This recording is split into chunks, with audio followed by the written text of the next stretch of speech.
Kami di sini ingin menjelaskan materi observasi yang telah kami rangkum, dan di sini ada 4 teman saya, yaitu saya Nabila Prita Aulia Cinta dari kelas 10A, Saya Dewi Astuti dari kelas 10A.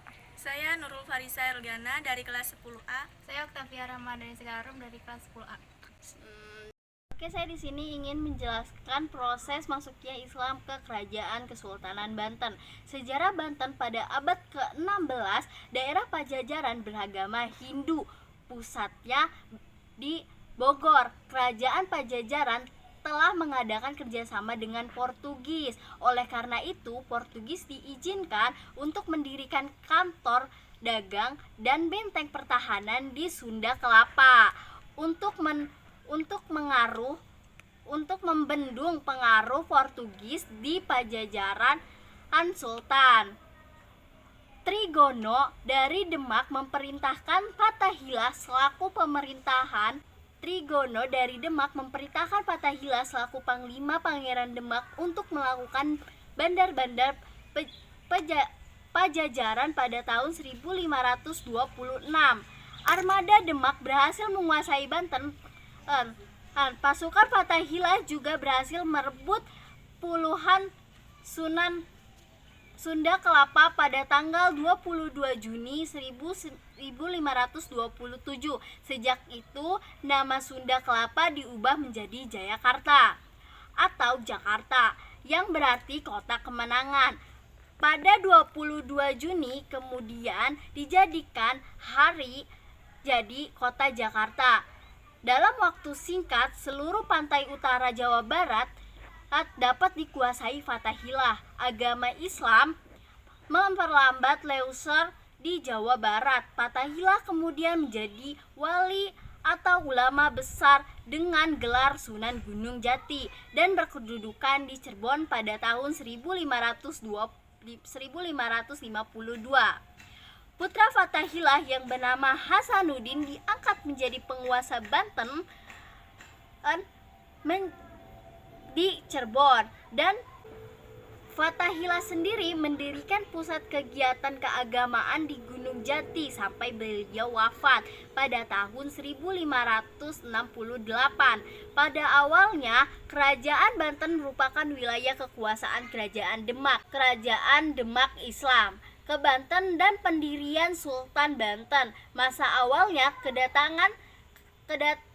kedatangannya ke Cirebon, Syekh Syarif Hidayatullah atau Sunan Gunung Jati bersama dengan Pangeran Walang Sungsang sempat melakukan syair di Islam di wilayah Banten. Pada masa itu disebut sebagai Wehanten.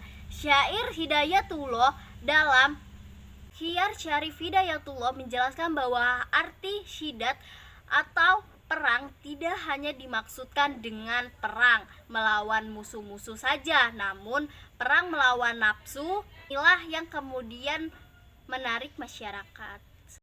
Kemudian Syarif Hidayatullah bertemu dengan putri dari Sang Surosowan, lalu keduanya menikah dan dikaruniai 2 orang anak, yaitu Ratu Winao lahir pada 1477 Masehi dan Pangeran Maulana Hasanuddin atau Pangeran Sabah Cincin.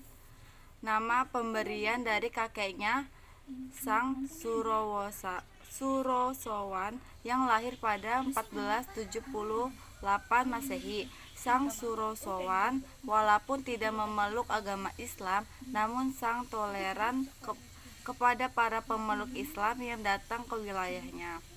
Syarif Hidayatullah kemudian kembali ke Kesultanan Cirebon untuk menerima tanggung jawab sebagai penguasa Kesultanan Cirebon pada 1479. Lalu pada tahun 1522 Maulana Hasanuddin membangun kompleks istana yang diberi nama Keraton Surosowan.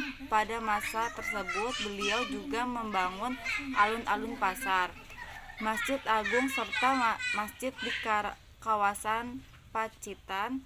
Sementara yang menjadi pucuk umum adalah area Surajaya. Setelah meninggalnya Sang Surosowan pada 1519 Masehi, area Surajaya diperkirakan masih memegang pemerintahan Louhan dan pesisir hingga tahun 1526 Masehi.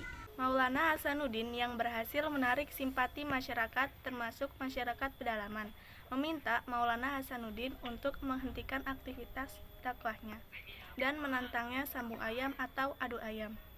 Sambung ayam pun dimenangkan oleh Maulana Hasanuddin dan dia berhak melanjutkan aktivitas dakwahnya. Area Suranggana dan masyarakat yang menolak untuk masuk Islam kemudian memilih masuk hutan di wilayah selatan. Girang digunakan sebagai pesanggarahan bagi para penguasa Islam paling tidak sampai di penghujung abad ke-17 Banten. Sebagai Kesultanan Banten menjadi kesultanan yang mandiri. Nah, pada tahun 1552 setelah Maulana Hasanuddin ditasbihkan oleh ayahnya yaitu Sunan Gunung Jati sebagai Sultan di Banten, Maulana Hasanuddin juga melanjutkan perluasan kekuasaan ke daerah penghasil lada. Di Lampung, beliau berperan dalam menyebarkan Islam di kawasan tersebut. Purbakalan Banten Lama ini adalah salah satu unit dari Balai Pelestarian Kebudayaan atau yang biasa dikenal dengan BPK, Wilayah 8. Dulu sebelum berganti nama menjadi BPK Wilayah 8, dikenal dengan BPCB atau Balai Pelestarian Cagar Kebudayaan. Namun sekarang sudah dirubah menjadi BPK. BPK sendiri berada di bawah Benektoran Kebudayaan dan Benektoran Kebudayaan itu berada di bawah Kementerian Ristek dan Teknologi. Museum ini berada di bawah pemerintah pusat, bukan berada di bawah pemerintah provinsi ataupun kota. Kenapa diberi nama Museum Situs? Karena museum ini menyimpan benda-benda hasil temuan yang ada di situs-situs Banten Lama. Museum ini juga berada di atas situs. Dulu di museum ini itu merupakan pasar. Jadi kenapa museum ini diberi nama Museum Situs? Karena memang museum ini berdiri di atas situs. Hanya saja situsnya sudah hancur. Museum ini memiliki luas kurang lebih 1000 meter persegi dengan memiliki koleksi kurang lebih 3000 koleksi. Museum ini didirikan pada tahun 1983 dan diresmikannya pada tanggal 15 Juli tahun 1945 oleh Profesor Djoko Haryati Soebadio. Di dalam museum ada koleksi yang paling tertua yaitu mata uang Cina Dinastita dari tahun 674 sampai sekarang. Koleksi uang yang paling tertua Dinastita yang bernama Kaiwan Takbot. Ia keluaran tahun 674. Yang tertua kedua di museum ini adalah Aceh Kandi. Aceh Kandi ini berupa patung sapi yang merupakan peninggalan dari penjajah abad ke-13. Ini adalah peninggalan kerajaan Kesultanan Banten. Oke, itu saja yang materi yang akan kami jelaskan. Kurang lebihnya mohon maaf. Wassalamualaikum warahmatullahi wabarakatuh.